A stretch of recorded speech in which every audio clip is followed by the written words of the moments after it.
Pues muchas gracias a todos y todas ustedes nuevamente por estar acá. Ya en este momento damos inicio al encuentro ciudadano en Tumaco para el fortalecimiento de la Constitución Política de 1991 y todo lo que es el pacto fiscal. Bienvenidos, este es un espacio que se ha creado para que construyamos conjuntamente estas propuestas, para que dialoguemos, para que solucionemos dudas, para que tengamos un diálogo más cercano y sobre todo desde una perspectiva del Pacífico colombiano. Quien les habla, Farley Andrea León Más, innovadora social de la sede Tumaco, pero en este momento tendremos el gusto de contar con la profesora Amanda Lucía Mora Martínez, quien es la directora de la sede Presencia Nacional Tumaco. Es profesora asociada a la Universidad Nacional de Colombia desde la Facultad de Ciencias y Escuela de Química de la sede de Medellín. Quien es la directora del Grupo de Investigación, Producción, Aplicación y Estructura de Biomoléculas Probiom y directora de los laboratorios Análisis y Procesos Ambientales, Venenos Naturales, Micotoxinas y Metrología, Masa y Volumen en la sede de Medellín. Es química egresada de la Universidad del Valle, con maestría y doctorado en química de la Universidad Industrial de Santander, y quien en este momento es nuestra directora de la sede Presencia Nacional Tumaco. Así que damos apertura a este momento para que podamos conversar sobre estos temas y claramente tener este diálogo constructivo con el comunicador social Jaime Rivas. Entonces, profesora Amanda Lucía Mora Martínez, bienvenida. Y pues bueno, en este caso se desempeñará como la moderadora de este gran espacio. Aquí estamos, bienvenidos y bienvenidas. Profesora Amanda. Muchas gracias, Farley. Bueno, en primer lugar, quiero presentar un saludo muy especial a todas las personas que hoy nos siguen a través de diferentes medios para participar de este encuentro denominado el Pacto Fiscal y el Fortalecimiento de la Democracia, desde una mirada afrocolombiana.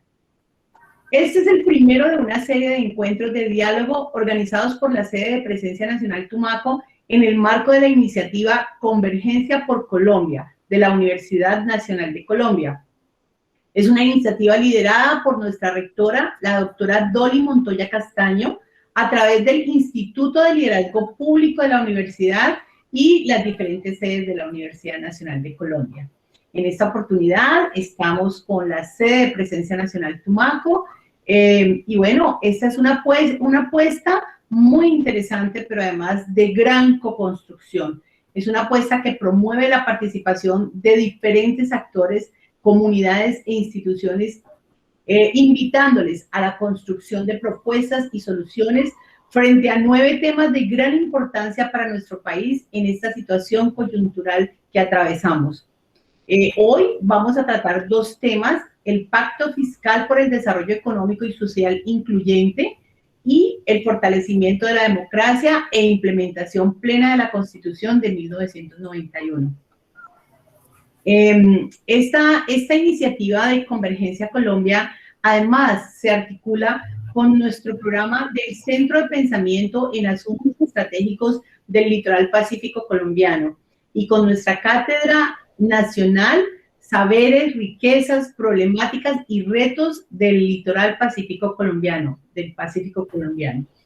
En el día de hoy, pues, tenemos como invitados especiales a 2 maestros, lideresa y líder en el territorio del Pacífico colombiano, específicamente en el Distrito Especial San Andrés de Tumaco. Infortunadamente, pues la maestra, bueno, ellos son la maestra María Emérita Ibarbo y el maestro Jaime Rivas Díaz. Infortunadamente, la maestra María Emérita Ibarbo tuvo una calamidad de última hora. La acompañamos en su pena y esperamos que todo vaya mejor en su familia. Y pues infortunadamente, como les decía, pues no nos podrá acompañar en el día de hoy. Pero estará el maestro Jaime Rivas Díaz. Perdón, maestro. eh, quien, quien además ha trabajado de la mano con la maestra María Emérita en muchos temas y conoce muy, muy de cerca el trabajo de la maestra. Esto es algo muy valioso porque pues también queremos hacer un reconocimiento a la maestra en este espacio y aunque ella no nos pueda acompañar, referirnos al trabajo que ella ha adelantado y ha liderado. Y afortunadamente el maestro Jaime Rivas podrá contarnos un poco de este trabajo.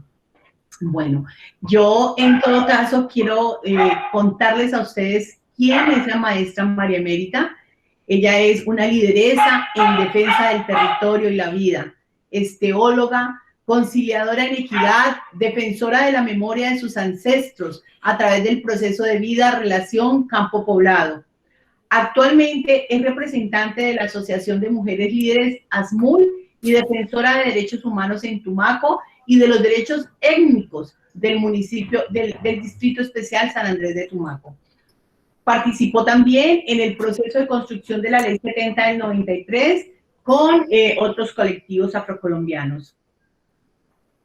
El maestro Jaime Rivas Díaz, quien también nos acompaña en el día de hoy, es comunicador social, periodista de la Universidad del Valle y escritor afrocolombiano, oriundo de Cabo Manglares, Tumaco.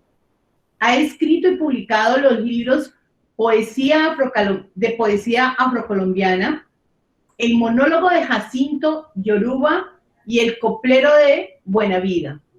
Las novelas Endiablao y El silencio de Luz Marina y El rezao en Wattpad. Su más reciente publicación es el libro de cuentos sobre la historia de la subregión Pacífico surcolombiano, La herencia de nuestros mayores. Ha trabajado con organizaciones como la Universidad de Antioquia, Parques Nacionales Naturales en Sanquianga, el Instituto de Investigaciones Ambientales del Pacífico en Quibdó y Tumaco, la Fundación Afrocolombiana Arcoíris, la Fundación Global Humanitaria, la Fundación Habla Escribe y la Corporación Agencia Afrocolombiana Hileros, entre otras. Desde los años 90, viene trabajando en el Pacífico colombiano junto a organizaciones comunitarias y de comunicación afros e indígenas, como consultor y asesor de comunicación y movilización social. Participó del proceso de construcción de la Ley 70 de 1993 con organizaciones afrocolombianas, como coordinador del proyecto Fortalecimiento de la Población LGTBI en Tumaco, junto a la Fundación Afrocolombiana Arcoíris en el 2017, y como consultor del proyecto Fortalecimiento de las Iniciativas de Participación de las Mujeres en Incidencia para la Prevención, Atención y Respuesta a las Violencias Basadas en Género como estrategias de paz y reconciliación en el municipio de Guapi, Cauca, y en el 2012 fue coordinador de la Oficina Asuntos Étnicos del municipio de Tumaco. Bueno, como yo les mencioné hace un rato, infortunadamente la maestra María Emérita Ibarbo pues no estará con nosotros, pero queremos hacer ese reconocimiento al trabajo que ella ha venido desarrollando en el proceso de vida, relación, campo poblado en Tumaco. Así que pues agradecemos inmensamente al maestro Javier Rivas, quien podrá contextualizarnos de este trabajo, quien va a hacer la presentación frente a esta vida, relación, campo poblado, porque además trabaja activamente también en este proceso. Entonces, en primera instancia, antes de pasar a nuestro diálogo en torno a los temas que hoy nos ocupan, vamos a darle la palabra al maestro Jaime Rivas para que nos cuente un poco sobre ese proceso, relación campo-poblado, en nombre de la maestra María Emérita Ibarbo. Maestro, tiene usted la palabra. Bueno, muchas gracias.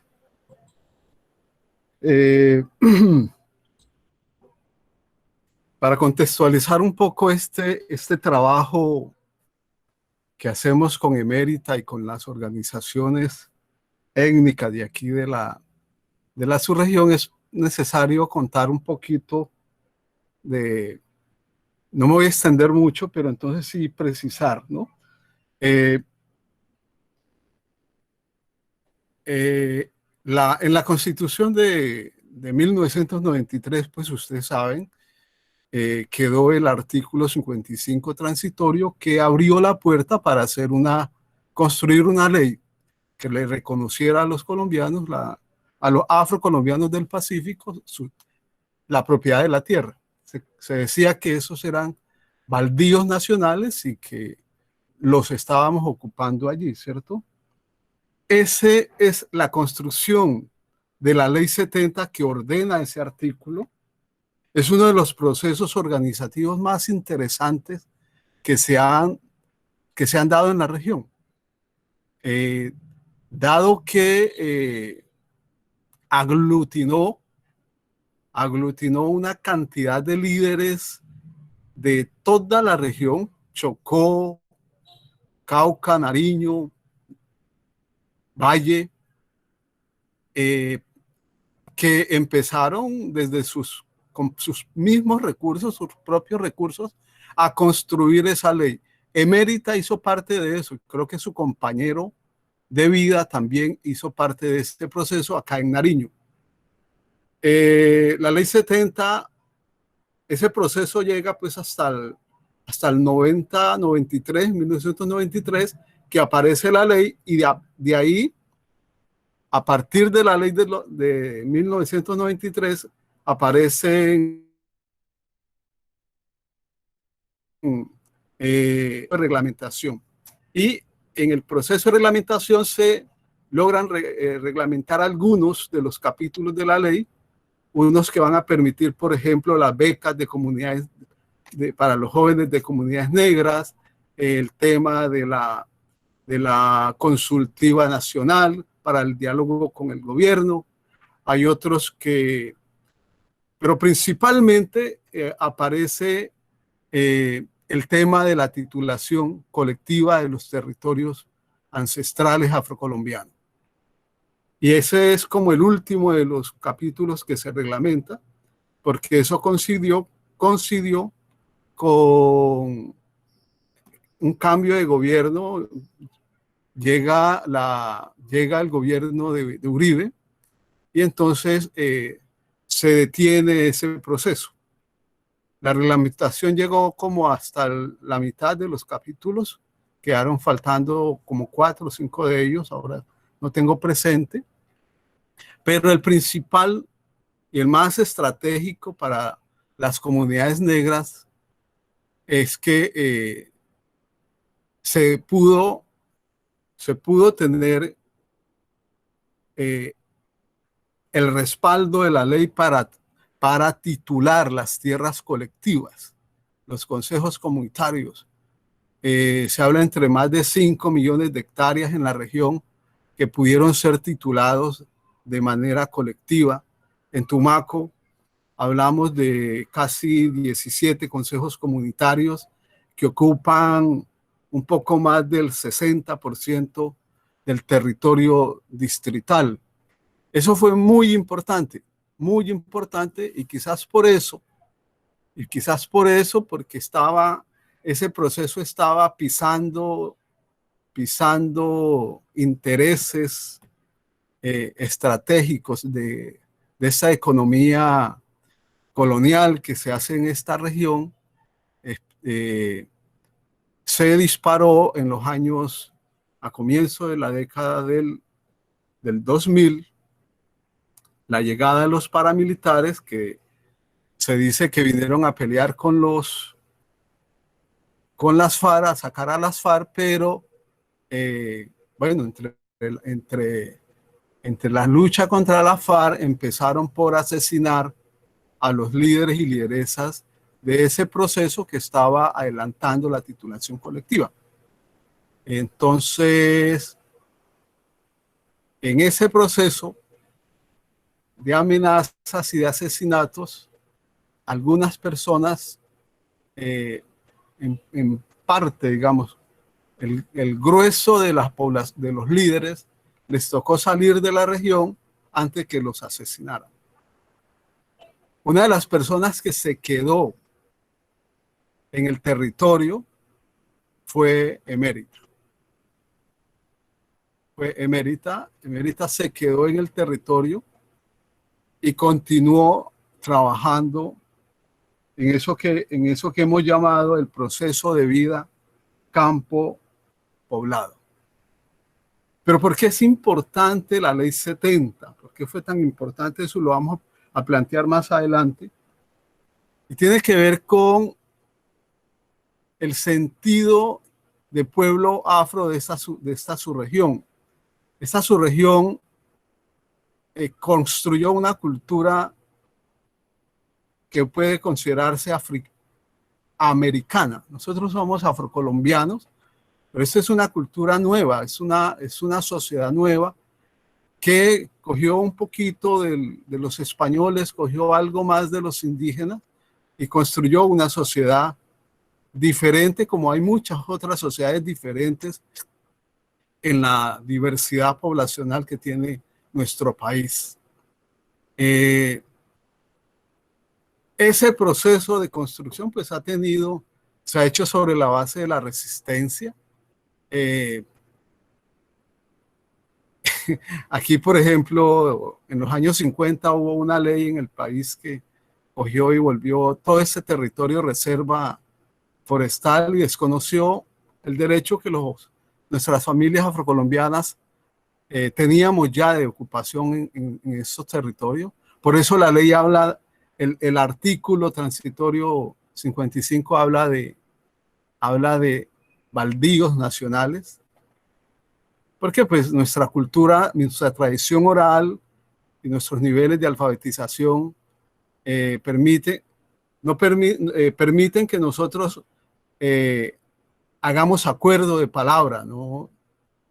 Entre nosotros no circula la escritura como circula en otros lugares del país, sobre todo en la parte andina. Entonces, aquí había esas propiedades. Bueno, aquí hubo varios intentos de socavar la propiedad ancestral que se tenía sobre esas tierras. Primero fue con el ferrocarril que pasó por fincas de los afrocolombianos y no reconoció esa propiedad. Luego vino en los años 50 todo el tema de la violencia, y también eso incluyó reparto de territorios a población de otros territorios, población andina, y en todo eso se ha resistido la comunidad negra. Nuestras familias han resistido en el territorio a partir de una conciencia de proteger el territorio, porque el territorio es garantía de construir una sociedad libre y autónoma, ¿no? Hay unos niveles de autonomía muy interesantes en su región, porque hemos crecido a espaldas y en resistencia al Estado colombiano. Esa historia de resistencia pues empieza a ser documentada, ¿no? Empieza a ser documentada. Hemos resistido a todas estas leyes de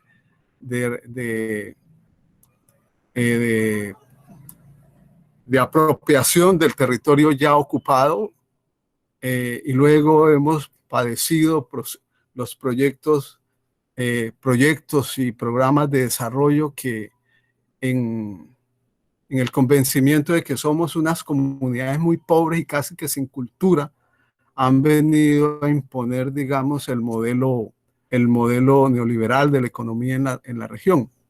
Como muestra tenemos ahí pues un gran territorio fértil tomado por la industria palmera.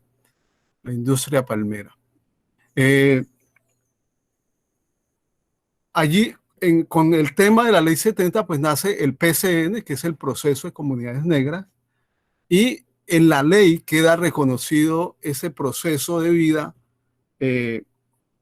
campo poblado, que se entiende como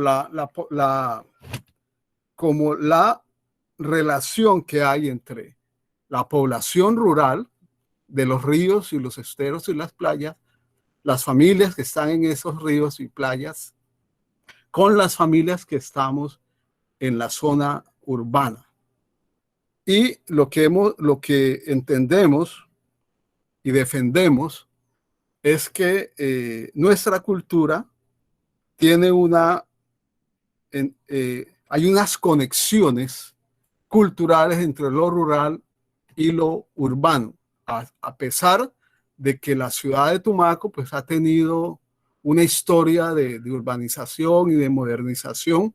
Siempre digamos, hay sectores en donde hay población rural y familias que mantienen esta relación. Por ejemplo, quienes en la parte del Morro, por ejemplo, hay casi todas esas comunidades que son periféricas del Morro, tienen familias en esta zona de la Rada de Tumaco, donde desembocan los ríos Rosario, Mexicano, Chahuí, y de esas playas, ¿no? Donde son comunidades de pescadores. Entonces, y tienen finquitas arriba del río. Entonces, hay una dinámica permanente de estar allá en el río y de estar acá. Antes esa dinámica era distinta, digamos, era que se pescaba y se cultivaba la tierra. En las temporadas de puja se cultivaba la tierra, en las temporadas de marea baja se estaba en las costas. Igual la dinámica sigue con estas que quienes conocen Tumaco están siempre buscando, las familias están buscando siempre el contacto con la mar, con la playa, para poder hacer sus viviendas allí, de manera que cuando venga la canoa de la zona rural, pues sea fácil acceder y guardar las canoas, los potros. De ahí que nosotros tenemos en las dos islas, en la isla central Tumaco, una población bastante amplia, creo que la mitad de la población, en casas lacustres. Lacustres, porque esas casas permiten con la marea pues que entraran las canoas que venían de la zona rural. A eso se le llama campo poblado, porque entre otras cosas también, digamos, no solo se comparten los recursos que vienen de la zona rural con los que se compran en la zona urbana, sino que también se instalan en la zona urbana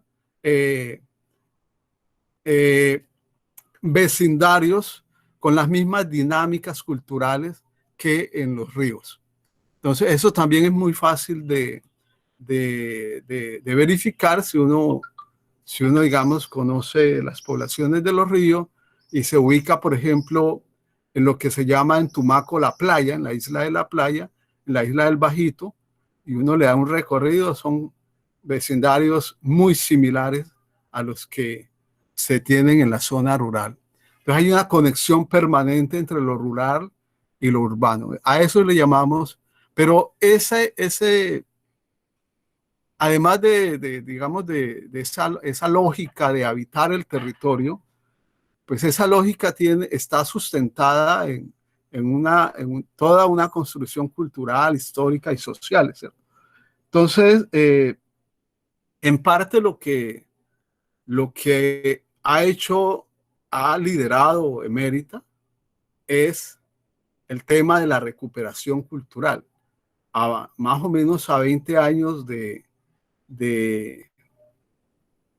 una destrucción territorial y del tejido social de nuestras poblaciones y nuestras familias, y de estar, digamos, en el centro de una violencia que nos ha quitado a todas las familias de Tumaco y de la zona, parientes, hijos, primos, sobrinos, ¿sí? Yo creo que los muertos en esta subregión uno lee los informes que se han hecho muy, muy meticulosos, uno tiene que respetar como esa información que se ha publicado por parte de las ONGs y el Estado, pero aquí hay más de lo que uno lee. Aquí se ha hecho, después del 2000 para acá, esto ha sido una masacre permanente.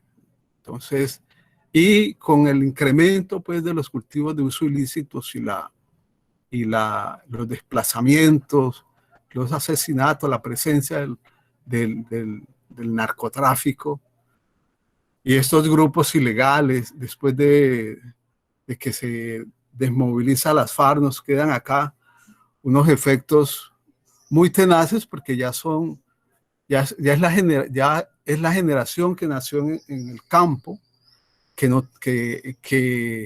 ni el Estado nacional, ni departamental y menos municipal le atendió de manera efectiva las necesidades de las familias que se desplazaron y de las que se quedaron resistiendo en el río. Entonces tenemos una juventud vinculada al narcotráfico, tenemos una juventud vinculada a la violencia que genera esa economía de muerte. Y estamos sufriendo eso, tenemos eso. Eso es parte de los retos que enfrentamos como liderazgo, nosotros como líderes, como activistas del proceso organizativo de comunidades negras. En ese contexto, el valor, digamos, civil, el valor político de Emérita es que, a pesar de todo eso, ella sigue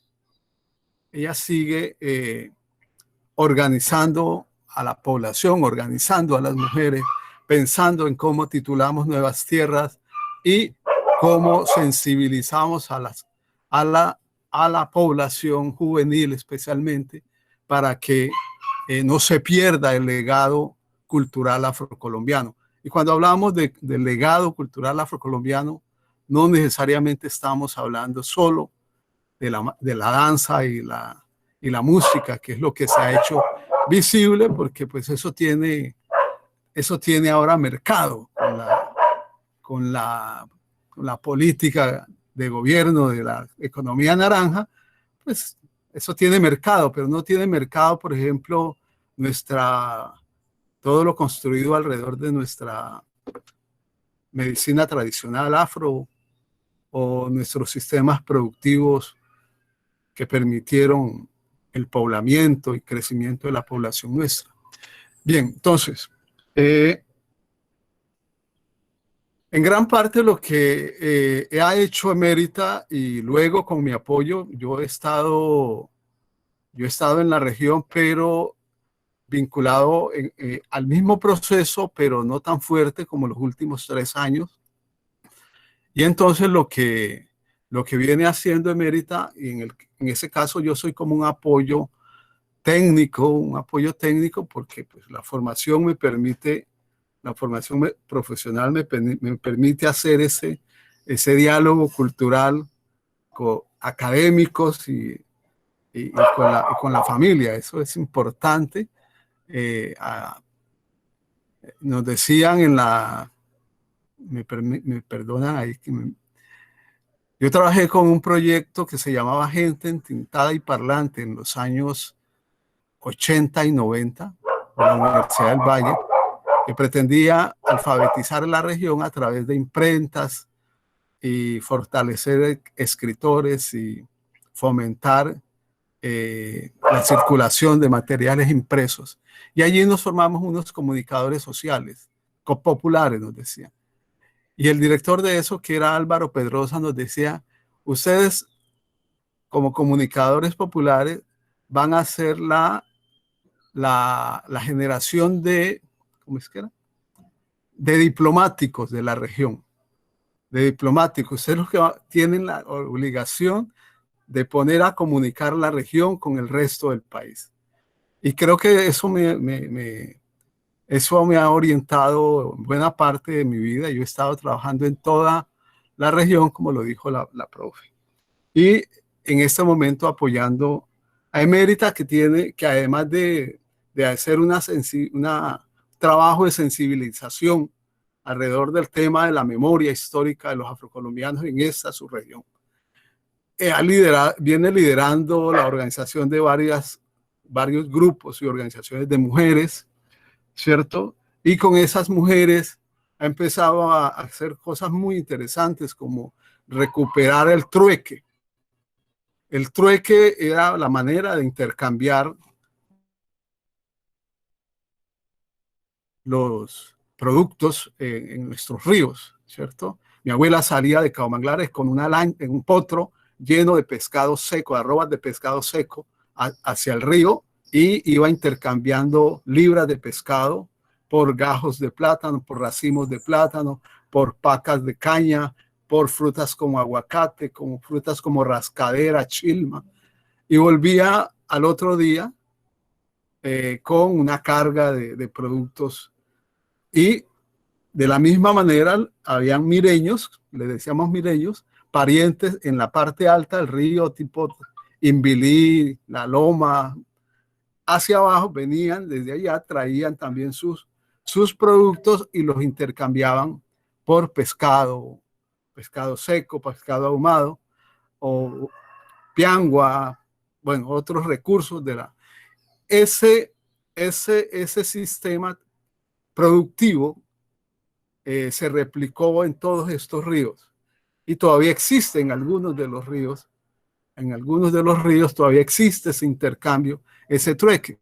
Pues bien, Emérita ha recuperado aquí en la carretera, en 2 ocasiones ya se han hecho estos intercambios, y eso es parte como de lo que hemos estado reflexionando sobre cómo intervenir ya en este momento.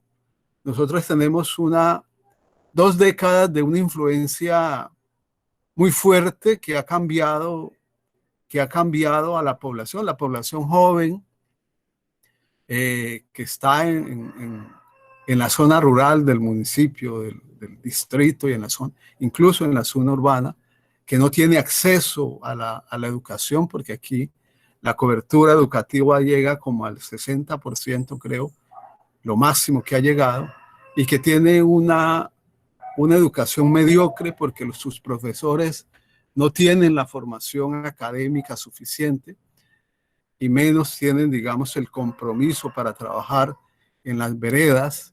Entonces esa población se quedó sin alternativas. Y la idea es trabajar con esa población desde otro enfoque distinto, a convertirlos en empleados de las palmeras y del comercio local. Creo que nosotros hemos construido una región para tener ciertas autonomías y poder desarrollar nuestro derecho a un desarrollo propio. Y entonces creemos que el desarrollo nuestro tiene que ser distinto a convertirnos en productores para importadores, para exportadores. Entonces estamos en eso. Una de las cosas que hemos trabajado es, bueno, recuperemos el tema de la memoria, pero entonces concretemos eso en actividades más concretas, entonces, más operacionables, ¿cierto? Entonces estamos trabajando la memoria, pero desde el tema, por ejemplo, de la medicina tradicional afrocolombiana. Y allí nos hemos encontrado que, a pesar de estas 2 décadas de guerra, porque el gobierno nacional el tratamiento que le ha dado al territorio y a los problemas es de guerra, no se ha preocupado por las raíces. Nuestra gente se metió en el narcotráfico porque los planes de desarrollo, porque la politiquería de nuestros alcaldes empobreció nuestro sistema de vida, empobreció a nuestras familias. Y ahí hay unos ejemplos que uno podría plantear. A nuestra gente la convencieron en los años 70 más o menos a producir cacao. Y cuando el cacao, aquí había una producción enorme de cacao, la chocolatera, esa época, en los años 80, cuando le daba por cerrar, la única que compraba el chocolate era ella, cuando le daba por cerrar, cerraba porque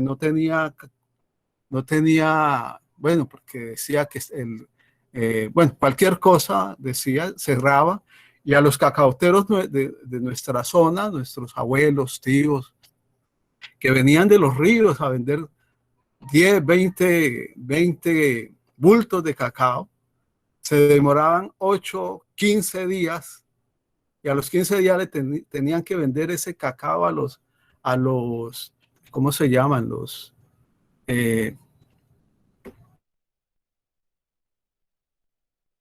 intermediarios, mucho, porque la chocolatera no habría, y entonces 15 días pagando hotel o pagando comida, porque aquí tenían donde quedarse. Tenían que casi que regalar el cacao, entonces se devolvían para su pueblo y no volvieron a cultivar cacao. Y eso generó eso tuvo unos efectos en la economía nuestra bastante importantes. Luego vino todo el trabajo, todo lo del desarrollo de la pesca, que fue también un proyecto proyectos imaginados en Pasto y en Bogotá, sin preguntarse cómo es la pesca artesanal o tradicional de esta zona, y invirtieron más de 30.000 millones de pesos de la época, y allí tenemos en el Morro un elefante blanco que se llama Puerto Pesquero de Tumaco, y la Sociedad Colectiva de Pescadores aquí en la parte de que daba Plan Internacional, que funcionó la sociedad colectiva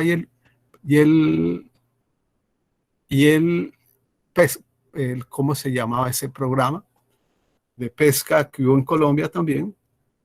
Eso terminó destruido porque los programas eran completamente eran formulados desde una cultura completamente diferente a la nuestra, y entonces hubo unos choques ahí culturales que no se pudieron resolver. Y todos esos proyectos lo que han hecho es desestimular, digamos, la producción, y un día la gente se entera de que en Putumayo hay coca y que de allá se puede traer y se van para allá. En el 2000 tenemos cultivos de uso ilícito y bueno, se nos dañó el parche, como dicen en el centro del país, y se trajo la tragedia a esta región. Yo les decía antes, no hay familia en Tumaco que no haya llorado un pariente, un hijo, un tío, un primo. De hecho, en mi familia hemos llorado como a 2 chicos y tenemos como 3 encanados por allá en Panamá. Entonces, eso es, de las mejores familias pasa eso. Entonces, en esa situación, ¿qué hacer? ¿No? ¿Qué hacer? Le jugamos al juego del gobierno a sembrar, a montarnos en proyectos que no, por ejemplo, el borojó, aquí cultivamos borojó, pero mis amigos que cultivaban borojó no tenían la suficiente cantidad de borojó para llenar un container, entonces se le pudre el borojó. Aquí lo que funciona es la palma, entonces nos trajeron palma. En los años 90 nos vendieron la palma como solución a todos los problemas. Y en los primeros años del 2000, de la segunda década del 2000, le cayó la crisis de la palma, y allí quienes llevaron del bulto fueron los palmeros pequeños que no tenían cómo financiar la investigación en contra de la palma. Bien, entonces con Emérita hemos estado trabajando en estos temas. ahí Mérita al frente de ASMUL, Raíces del Manglar, y con colectivos de mujeres y de jóvenes acá en Tumaco. En ese proceso estamos. De ahí aparecen seguramente lo que vamos a contar luego en las presentaciones de los dos temas que nos acercan aquí a esta conferencia, a este encuentro. Eso Así es. No, pues maestro Jaime, uno le escucha, lo mismo ocurre cuando escuchamos a la maestra María Emérita y de verdad, pues se transporta. El tiempo corre y uno quisiera que hubiese más tiempo para escuchar Claro. todo esto de la boca de los sabedores. Es muy importante esa historia, ese conocimiento ancestral, esa memoria histórica que solo la tienen ustedes. Esto es algo muy, muy valioso. De ahí la importancia de estos diálogos que permitan ese intercambio de conocimientos y de saberes entre la comunidad académica, entre las comunidades del territorio y entre todos los que estamos construyendo país, que de una u otra forma tenemos el compromiso de rescatar nuestros territorios. Entonces, bueno, no, de otro lado, me parece muy bella y ejemplar la filosofía del campo poblado. Definitivamente es un proceso comunitario inigualable, además importante, es interesante, nos muestra realmente el ser, ¿sí? Es cuando uno ve que realmente tenemos una misión acá y es diferente a la de acumular recursos económicos, es trabajar por el bien común. Y eso lo muestra claramente este proceso comunitario que usted nos acaba de presentar, liderado por la maestra María Emérita y por supuesto con la participación suya y con todos los colectivos que forman parte, ASMUL, las mujeres raíces de la Asociación Raíces del Manglar, el colectivo de mujeres y de jóvenes, con quien nosotros también hemos interactuado de una u otra forma. Ver cómo todos están trabajando en la defensa de los territorios, de los derechos humanos, trabajando por el buen vivir de sus comunidades, por la defensa y la preservación de la cultura, el rescate de la memoria histórica. Vea, esto es admirable. Realmente nosotros desde la comunidad académica, los que hemos tenido la oportunidad de interactuar con diferentes actores de la región, valoramos muchísimo este trabajo y además cada día aprendemos más y más cosas de ustedes, por lo cual estamos completamente agradecidos. Yo, además de agradecer por todo lo que nos han enseñado, también pues les quiero agradecer por ese trabajo que hacen, porque eso es por nuestro país, es por la gente, por la humanidad, por los colombianos. Esto es pues, y nosotros desde la Universidad Nacional, desde nuestro quehacer, desde nuestro alcance, estamos dispuestos a apoyar en la medida de nuestras posibilidades, desde nuestro alcance. De hecho, pues quiero contarles a todos los que nos acompañan en el día de hoy, ya hemos empezado un diálogo con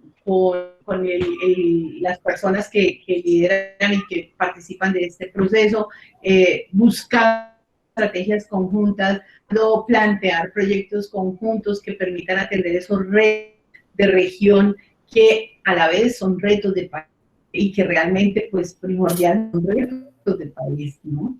Entonces, es una región que, como lo decía el maestro Jaime Rivas, pues históricamente ha tenido un abandono del nivel central, un abandono del Estado. Entonces, pues claro, hay unas consecuencias y contradictoriamente, siendo una región tan rica porque es biodiversa, tiene especies animales, vegetales, marinas, recursos mineros, tiene una riqueza ambiental única, pues esto contrasta con la situación socioeconómica que se vive y con esa situación derivada de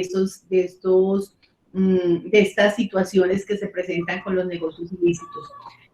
Usted lo mencionaba, y no puedo dejar de comentar cuando hacía referencia al flagelo de las drogas. Es que así como tenemos el flagelo de las guerras, tenemos este gran flagelo que toca a todas las clases sociales, a todos los estratos sociales, y que de una u otra forma, sea de alguna forma, están afectando a nuestros jóvenes y al futuro de nuestro país. Algo muy triste. Y también a esto debemos prestarle atención, debemos mirar cómo poder, digamos, plantear esos proyectos que nos permitan solucionar esos retos de país que tenemos. Bueno, pues seguimos en nuestros diálogos de Convergencia Colombia, que buscan proponer políticas públicas, modificación a las que ya existen. De todas maneras, sabemos que las políticas deben ser revisadas, que igual tienen reglamentos que deben ser expedidos y también deben ser revisados. A veces tenemos políticas y no está el reglamento, a veces tenemos la política, pero el reglamento ya no se ajusta. Entonces, ese es un ejercicio que tenemos y que lo tenemos en el marco de nuestra responsabilidad social. Entonces, por eso planteamos estos espacios de Convergencia Colombia que nos permitan de alguna manera identificar esas líneas de política pública que debemos atender, que debemos revisar o que debemos plantear. Es posible que exista y que sea necesaria una política. Entonces, recordemos, en el marco de Convergencia Política, de Convergencia Colombia, tenemos 8 temas: el derecho a la salud y el sistema de salud, el fortalecimiento de la democracia e implementación plena de la Constitución del 91 como conquista democrática. Uno de los temas que abordaremos hoy: la implementación plena de los acuerdos de paz como condición de convivencia democrática, el Estado de Derecho, protesta social y fuerza pública, el derecho a la educación y acceso equitativo al conocimiento, el pacto por la juventud y el cambio cultural. Entonces, bueno, como les decía, aunado a todo esto, no es solo plantear las líneas, es qué vamos a hacer. La universidad, los profesores se unieron, la comunidad académica se unió y estableció unos documentos base en torno a cada una de estas líneas, que ahorita les compartiremos el link a través del chat para que ustedes puedan tener acceso a los documentos base en cada una de estas líneas. Pueden mandar todas las sugerencias, todas las contribuciones a los documentos, pero además hay otra herramienta muy importante, que es la plataforma Convergencia por Colombia, ideas desde la universidad para diálogos constructivos. ¿Cuál es la idea? Que todo el país, todos los ciudadanos colombianos que quieran ingresar a la plataforma puedan plantear unas propuestas para solucionar esos retos de país. Entonces pueden presentarlas ahí, pueden presentar sus iniciativas. La idea es poder construir y retroalimentar esos 7 documentos para presentarlos a las instancias gubernamentales. Bueno, y entonces, como les decía, en concordancia con nuestro tema del día de hoy, Pacto Fiscal por el Desarrollo Económico y Social Incluyente, uno de nuestros temas. Entonces, vamos a continuar con nuestro diálogo ya con el maestro Jaime Rivas, quien nos hizo un gran contexto sobre el trabajo colectivo y conjunto que desarrollan con la maestra María Emérita en la región. Pero bueno, ya entrando en materia en nuestro tema, estimado Jaime, desde su experiencia como comunicador social y su trabajo con las comunidades del Pacífico colombiano, que como pudimos ver es inmensa, o sea, es una cosa admirable, ¿podría compartirnos su visión del pacto fiscal en el Pacífico colombiano? ¿Cómo ven las comunidades este pacto fiscal y cómo lo percibe usted desde su experiencia, desde todo ese conocimiento que usted tiene de la historia, además de cómo se han desarrollado las normas, las leyes, el reglamento en Colombia? Entonces, ¿y qué elementos deberíamos incluir en el pacto fiscal para recoger la visión del Pacífico colombiano? Es que a veces miramos las leyes desde un ángulo y yo siempre digo que desde diferentes ángulos vemos mejor. Entonces, tiene usted la palabra. Yo hice una pequeña presentación y voy a como una especie de ayuda de memoria, entonces. Muy bien, maestro, qué bueno. Tiene usted la palabra. Sí, pero entonces aquí lo que no veo es cómo la haya. Ahí la ¿Cómo la estamos. voy moviendo? Ok, esta es tal cual como... Profesor Jaime, tranquilo, nos avisa y las vamos pasando. Bueno, Ella usted está las va pasando, hágame el favor entonces. Esto igual, pues ahí dice proceso de vida campo poblado, PCN. Esa es una propuesta desde el Pacífico, un poco de este enfoque étnico, territorial que venimos construyendo desde la región. Le decía, creo que le decía ayer, me gusta el proyecto de la construcción nacional, porque de la Universidad Nacional, porque está en la vía, en la vía nuestra también, ¿no? Eh, Parte del trabajo que hacemos lo hacemos desde la filosofía del Ubuntu, que dice que eh, yo soy porque tú eres, yo soy porque los demás son, ¿cierto? Y parte de los principios del PCN, uno de los principios del PCN tiene que ver con el ser, un territorio para el ser, ¿sí?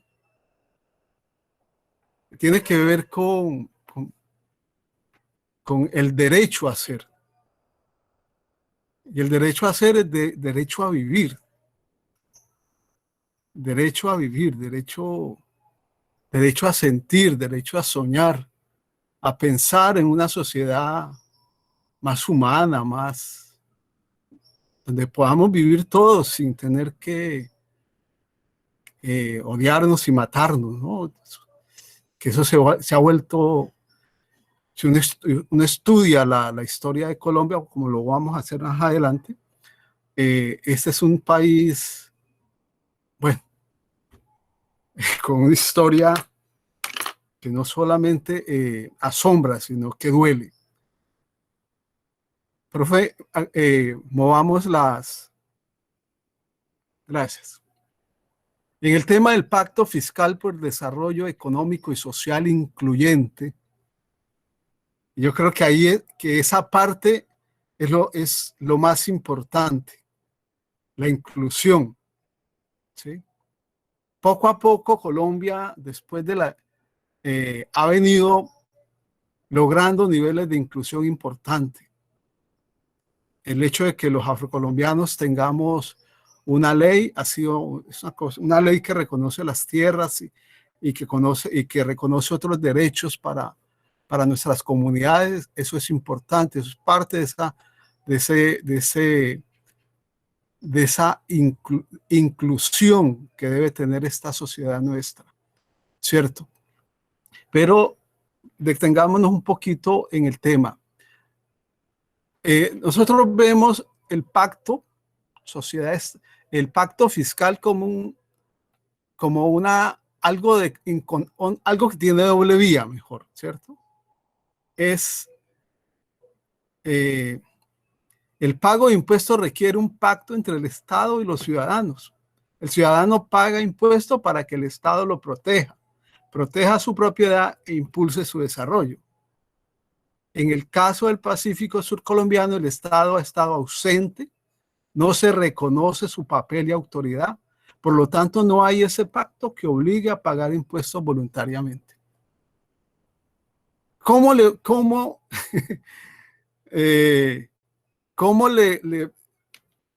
quiere que yo pague impuestos? ¿Cómo le pago un predial a mi distrito, a mi municipio, a mi ciudad de Tumaco, si tengo en esta calle donde yo vivo, acá en el barrio obrero, la calle destapada mientras que las otras llevan casi 10 años adoquinadas? Y yo tengo que caminar por esta calle, no tengo las fotos aquí, pero están publicadas en Facebook. Tengo la calle destapada con posetas llenas de hierba y zancudos. Creo que ese es el ejemplo, ¿cierto? Ese es el ejemplo para mostrar cómo el Estado actúa en el Pacífico. Si me cobran un predial, yo peleo antes para que me hagan la calle, me hagan esa calle, porque yo sé que con mis impuestos se han hecho otras calles de Tumaco, y menos la que yo necesito. Y eso ocurre en este país.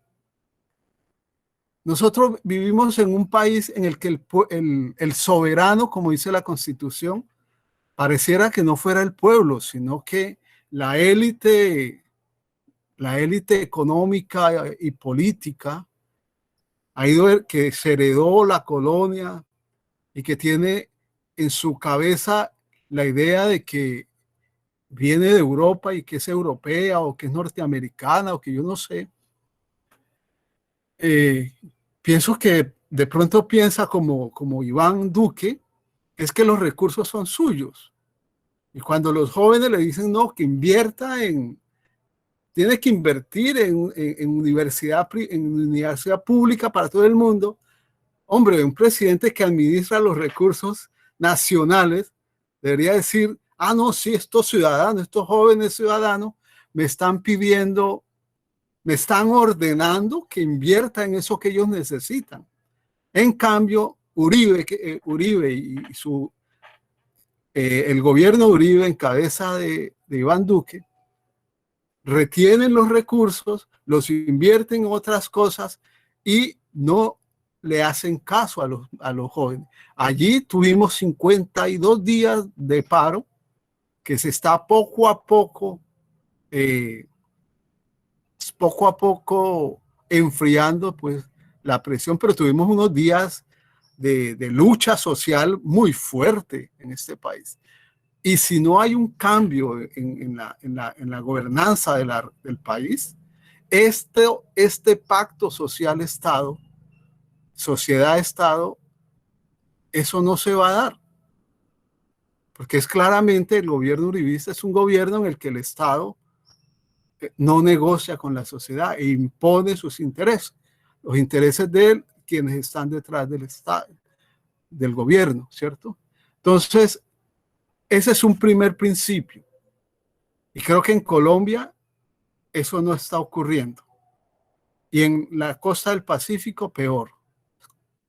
Miren, nosotros teníamos en Barbacoas uno de los principales puntos de producción de oro. Y teníamos hasta ahora una carretera en la que, bueno, se habían robado los gobernadores y los alcaldes, pero teníamos una carretera terrible, de las más terribles del país. La única manera para que el gobierno, el anterior gobierno, creo que fue el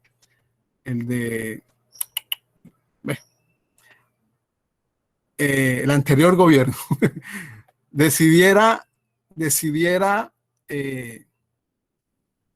continuar la pavimentación de esa carretera y cumplirle a los barbacoanos, ¿sí?, con ese pacto social en que yo pago mis impuestos, yo pongo una gran cantidad de la economía del departamento a través de la producción del oro, y a mí el oro viene y se lo llevan en un helicóptero para no tener que hacer una carretera, y sufro, a pesar de que pago impuestos 20, 30 años con una carretera destapada y peligrosamente destapada.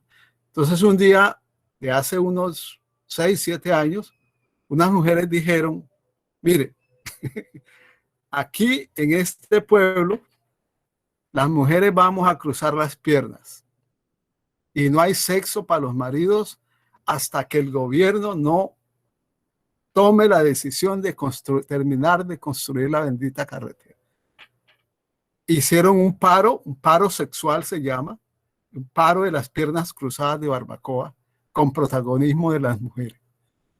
Ahí están terminando de construir la carretera.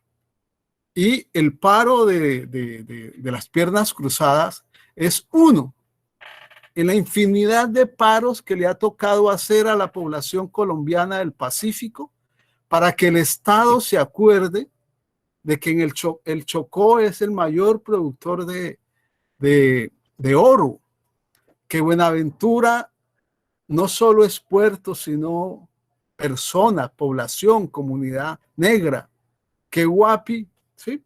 Entonces, para poder acceder, Tumaco,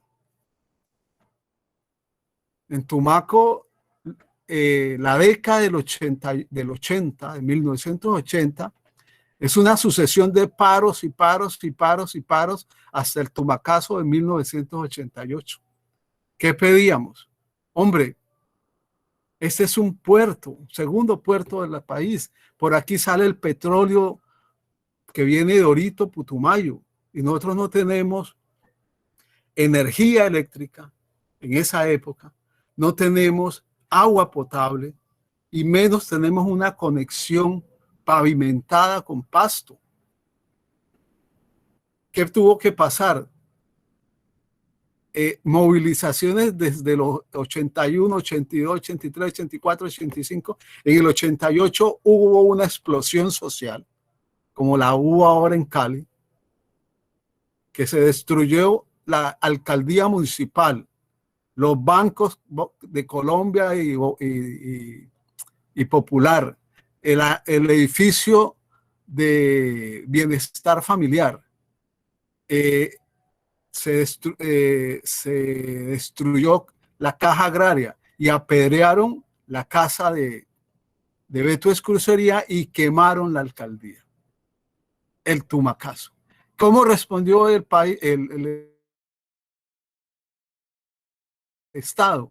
Al día 4 tanques cascabeles y el ejército de policías contra motín, antimotín.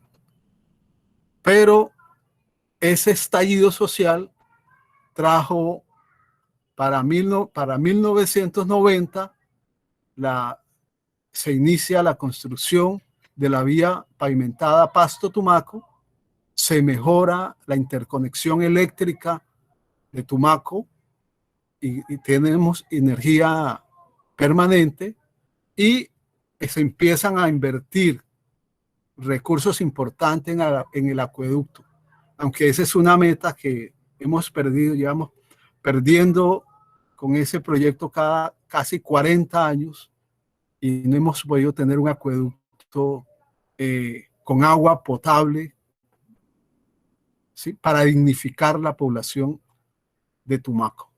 Ahí se están haciendo otros esfuerzos, ha mejorado la cosa, pero todavía tenemos un racionamiento de cada 8 días con el agua. Entonces, y si uno echa para el norte, se encuentra a Guapi haciéndole el mismo paro, diciéndole a Popayán, hombre, ustedes hagan esa carretera, que esa es la carretera más corta que podrían hacer para comunicar la costa caucana con Popayán.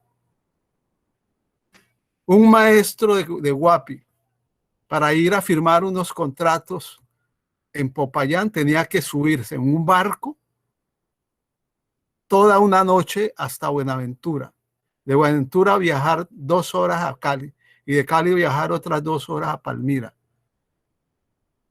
Ir a firmar a la Secretaría de Educación y si era posible ese mismo día regresarse para hacer el mismo.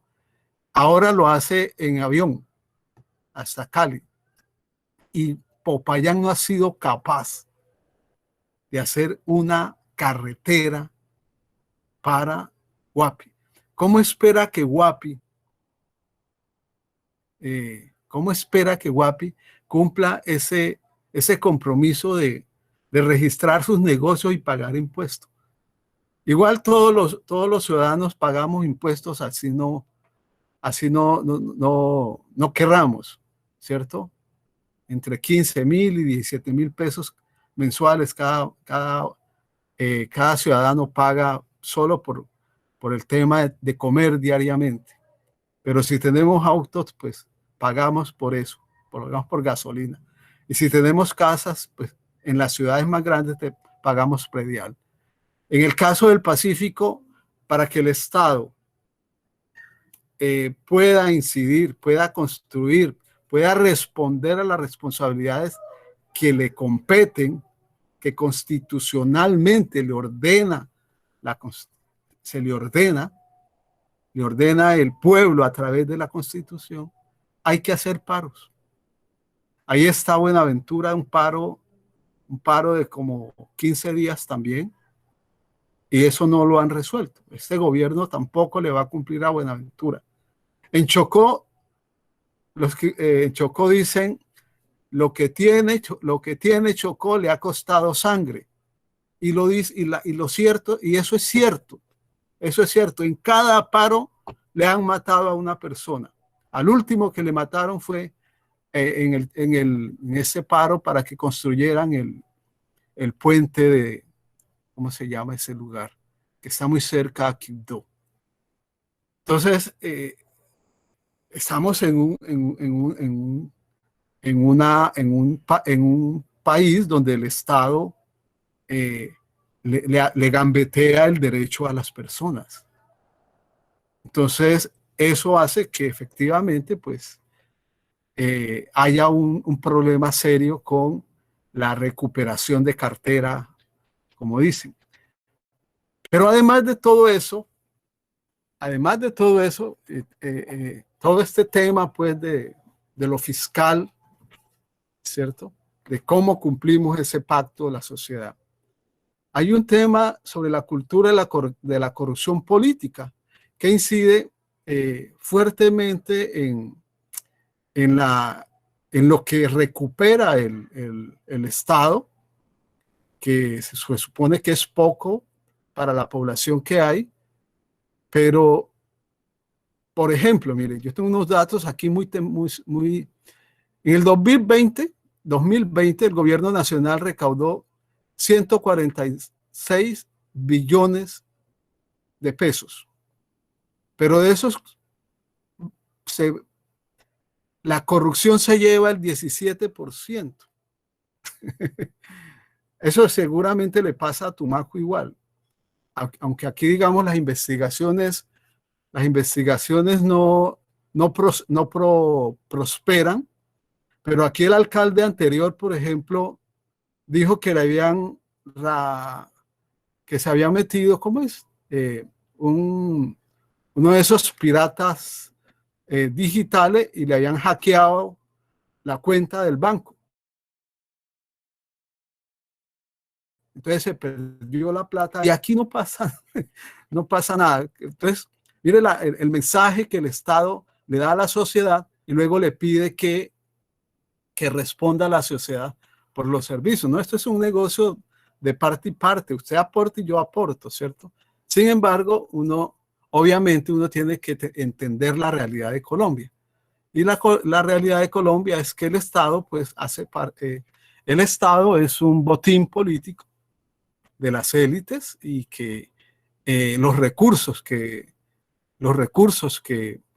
junta el Estado, si bien se lo roban los ladrones de corbata o se los invierten a los negocios de los ricos, como pasó con el sonado caso de los subsidios ¿cómo se llamaba eso?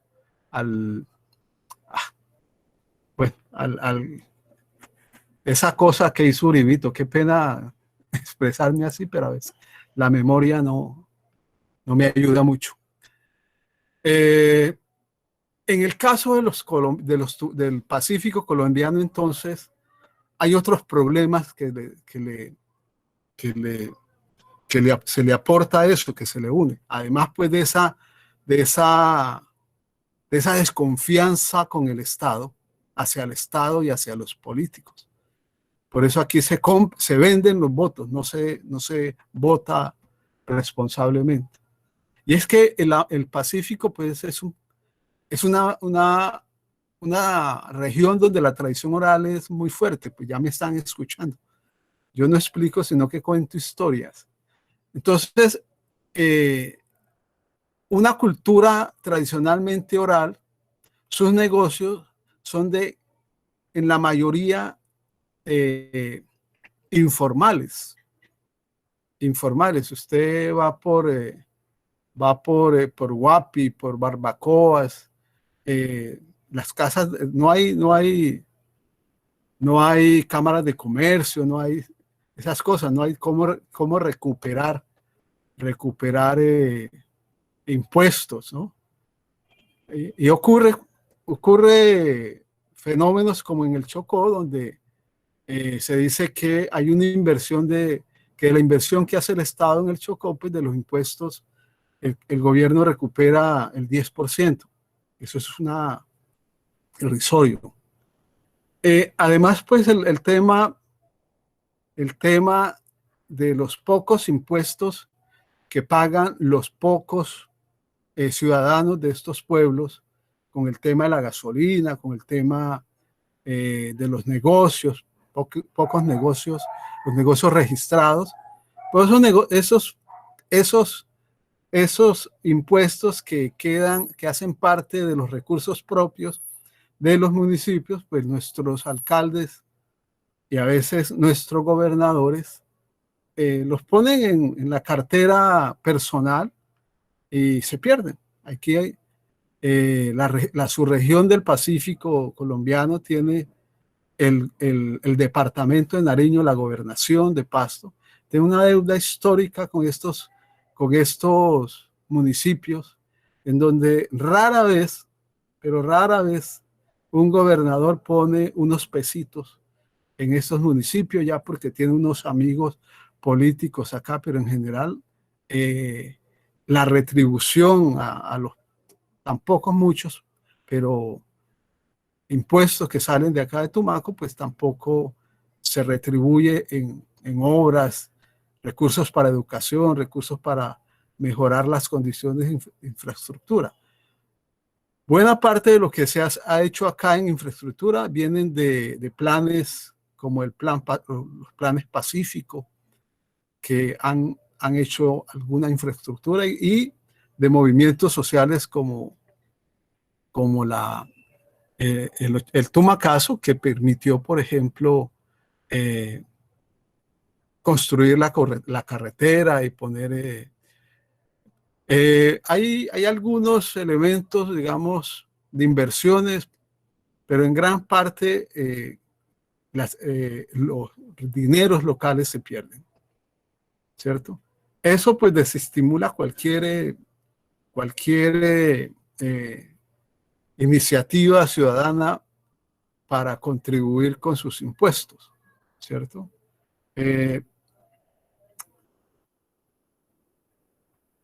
Además, bueno, pasa igual también que a veces la inversión del Estado también, como desconoce las condiciones de la región, los funcionarios del Estado, termina siendo, como decía ahora, invertida en proyectos donde la plata se pierde. O hacen obras que se las lleva el río, bueno, se pierden los recursos. Entonces existe toda esa situación. Creo que eso es lo que a quienes tienen, digamos, el poder de reformar las leyes, nosotros, a través de nuestra participación ciudadana y comunitaria, pues tenemos que empezar a pensar cómo resolver ese tema. Siga la otra. Bien. Entonces, de acuerdo como a lo que yo conocemos y hemos visto en la región, nosotros tenemos que fortalecer la cultura literaria del Pacífico. En ese momento hay algunos proyectos que se han pillado, que eso es importante, pero no podemos seguir incomunicados culturalmente con la Colombia urbana andina, ¿sí? Porque la Colombia urbana andina se comunica con nosotros a través de la escritura y nosotros nos comunicamos a través de la oralidad. Nosotros en gran medida tenemos unos niveles de alfabetización muy pocos, Yo creo que el 80% de nuestra población es lector funcional. Lector funcional. Los letrados en la región somos pocos y los no iletrados somos la mayoría. En esas condiciones se requiere hacer un trabajo muy fuerte desde la educación, desde las ONGs, para ampliar la circulación de libros y otros impresos en las comunidades de la subregión, fortalecer las bibliotecas, apoyar el fomento de la lectoescritura, garantizar que, por ejemplo, los escritores y editores locales podamos tener circulación, que la gente vuelva a leer, incluso no necesariamente en impresos, sino también en las nuevas tecnologías de la comunicación.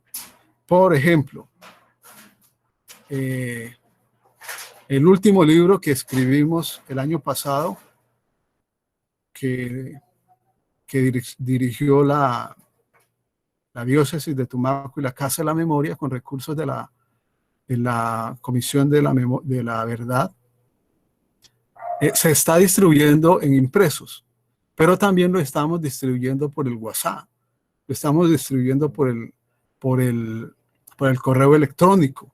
Todo eso hay que hacerlo. Hay que hacerlo para que nuestra gente tenga que leer, tenga cosas que leer. Tumaco, hasta los años 80, tenía una cultura letrada, sobre todo en la zona urbana y en algunos sectores de la zona rural. Llegaban, pero ahora no llegan. No llegan porque igual pues la televisión satelital y la telefonía celular y el internet pues avasalló toda la industria editorial del país, ¿cierto? Creo que hay que mejorar esos procesos educativos en la región. En el distrito no llegamos a 60% de cobertura y la calidad es mínima, ¿cierto? Como lo planteaba hace un rato. Entonces, si no hay esa formación, el tendero no va a registrar su negocio y no va a entender por qué tiene que pagar un impuesto a la gobernación, ¿cierto? Hay que apoyar las iniciativas productivas y comerciales locales y acompañar su proceso de formalización. Pero esas iniciativas comerciales y productivas tienen que salir desde nosotros. No pueden volver a hacer cosas como han hecho con el cacao. Para la última de las iniciativas ¿cómo se llama?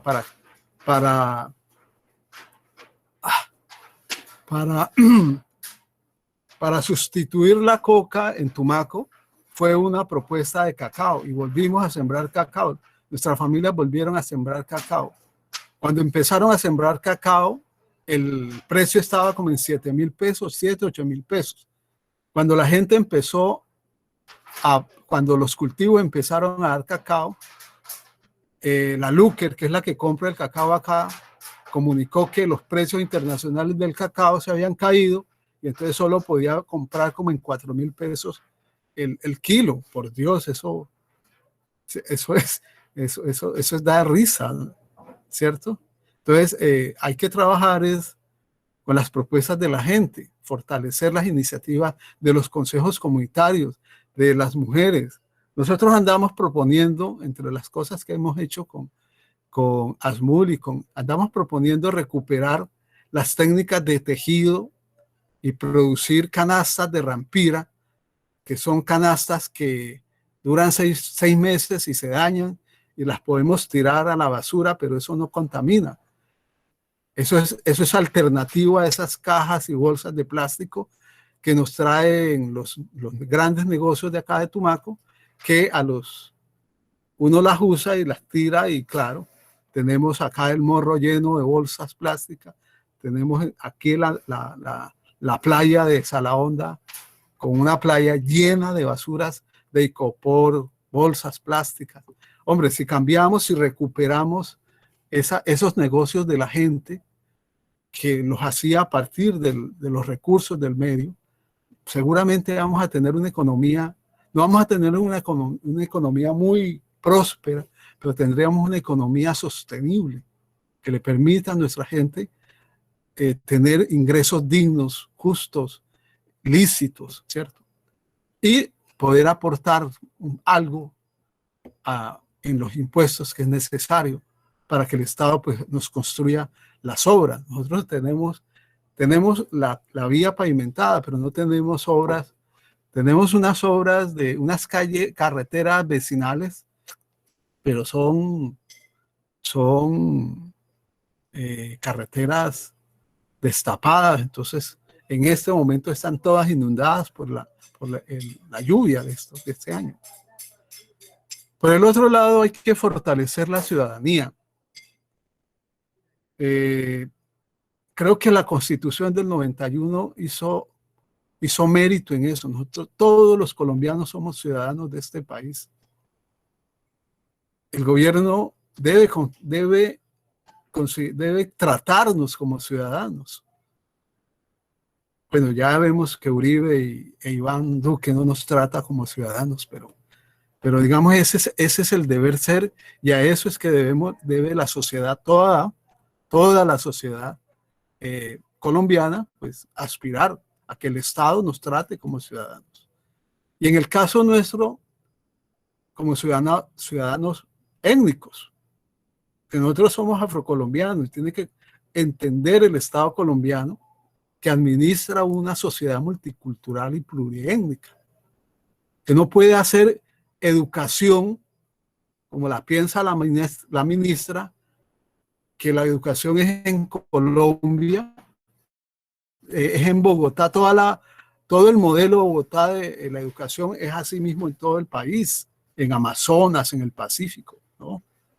Eso tiene que consultarse, ahí tenemos que tener participación y para eso hay que promover una ciudadanía étnica y responsable. Y por otro lado, promover en el campo el cambio de la estructura del poder político y económico del país. Este país no puede seguir siendo gobernado como se gobierna. Este país no puede pretender seguir siendo de propiedad de unas cuantas familias que se reparten los recursos del país, asaltan a los ciudadanos con el tema de la salud, con la ley 100, asaltaron al país con el tema de las pensiones y de las jubilaciones, ¿cierto? Tenemos que cambiar. Yo creo que hay alternativas para hacer unas sociedades mucho más democráticas. El modelo neoliberal tiene crisis en todo el mundo. De hecho, está destruyendo el planeta. Este modelo neoliberal continúa, no va a haber plata, no va a haber plata para recoger, ni vida para vivir, ni productos para consumir, ni sitios turísticos para que los ricos del mundo vayan y vengan a gastar, porque en 10 años este pueblo, por ejemplo, va a estar hundido, y las otras playas seguramente. Entonces, hay necesidad de promover ese cambio de estructura del poder político y económico. Nosotros necesitamos llegar, y creo que esa es la propuesta de los afrocolombianos. Esa es una propuesta de tener digamos, unos modelos de desarrollo o un modelo de desarrollo distinto, sostenible, amigable con el medio ambiente, ¿cierto? Que de alguna manera supere esta calamidad colombiana en la que antes de la pandemia éramos como el 30% de pobres y ahora somos como el 50 y tantos por ciento. Eso es una calamidad social que, que es terrible. Entonces yo creo que el pacto tiene que partir también de eso, el pacto fiscal debe partir por eso. El desarrollo económico tiene que pensarse de esa manera. No podemos repetir la guerra paramilitar para ampliar los terrenos de los terratenientes, como pasó en los años, en la guerra que hizo en la época de los paramilitares. El Pacífico se salvó porque teníamos ya titulado las tierras colectivas, pero el Caribe no se salvó. El Caribe tiene, es claramente, y está publicado, las investigaciones de la Universidad de los Andes, esa estrategia de ampliar los feudos a través del paramilitarismo y la alianza con las notarías y todas esas cosas. Eso tiene que terminar en este país. Tiene que cambiar eso. Bien. Esa es como la propuesta que uno siente que es conveniente para uno y para la sociedad colombiana. Para terminar esta parte yo quiero decirles una cosa. Yo tenía 12 años cuando fui a vivir unos meses a Cali. Pero no viví en Cali, digo al Valle, a vivir en una vereda de Buga que se llama San Juan Hondo. Y en las mañanas yo tenía que trepar una columna para llevar unas vacas. Y desde allá se veía el valle.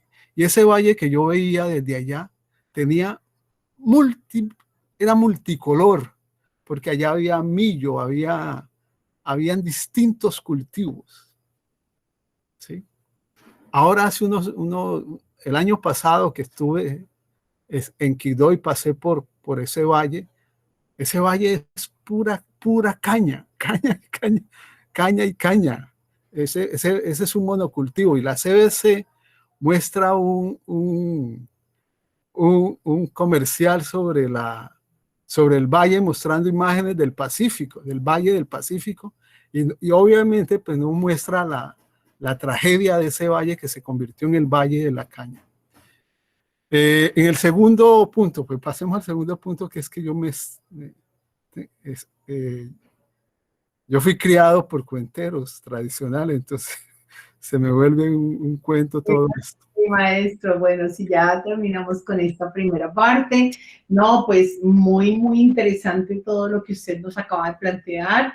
Esto está completamente en concordancia con lo que buscamos realmente como ciudadanos de este país, una reforma fiscal incluyente, equitativa. Sin duda, los derechos establecidos en la Constitución Política de Colombia deben ser contemplados en una política social y que sea además derivada de acuerdos sociales y políticos. Sociales, obviamente, eso no.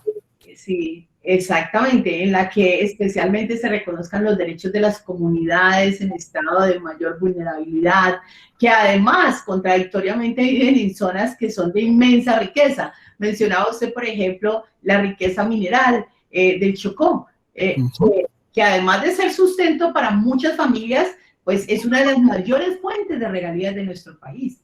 ¿Sí? ¿Sabe dónde se quedan esas regalías?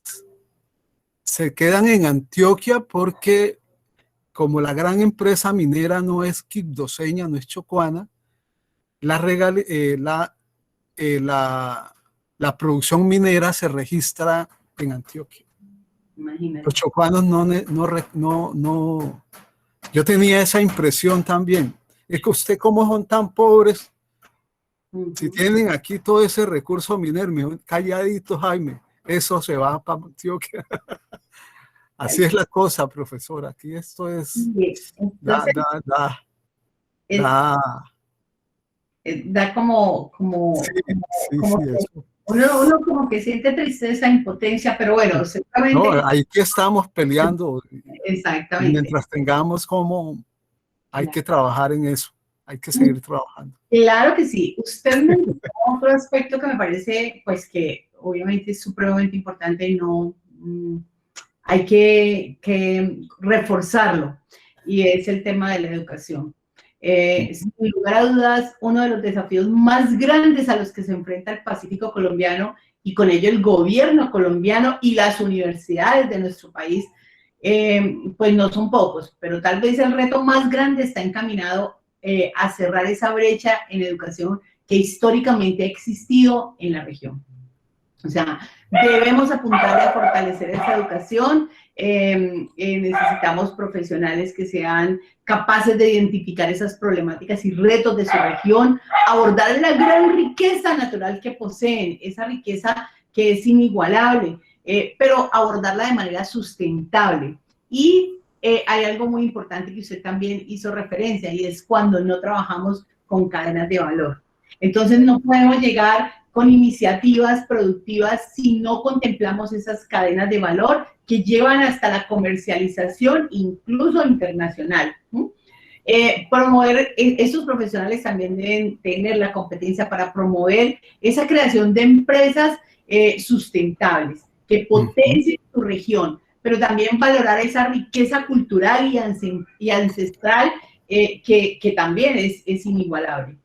Pero sobre todo, anteponer el bien común sobre el bien particular. Correcto. Solamente de esa manera se podrá liderar una verdadera transformación social en los territorios.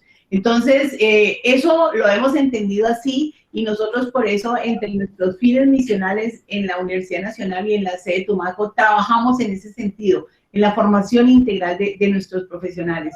Es importante que los jóvenes desde el bachillerato empiecen a valorar su riqueza. Si no la conocen, no la valoran. Y por eso es tan importante lo que usted mencionaba. También ese tipo de comunicación, cómo nos comunicamos en la región y cómo fortalecemos esa comunicación. Y cómo hacemos que esa comunicación nos permita apropiar el conocimiento ancestral y el nuevo conocimiento, porque es que debemos conjugar. Correcto, correcto. Conjugar esos conocimientos para poder avanzar. Entonces, indudablemente ahí tenemos un reto grandísimo y que es fundamental en el marco de esa reforma fiscal.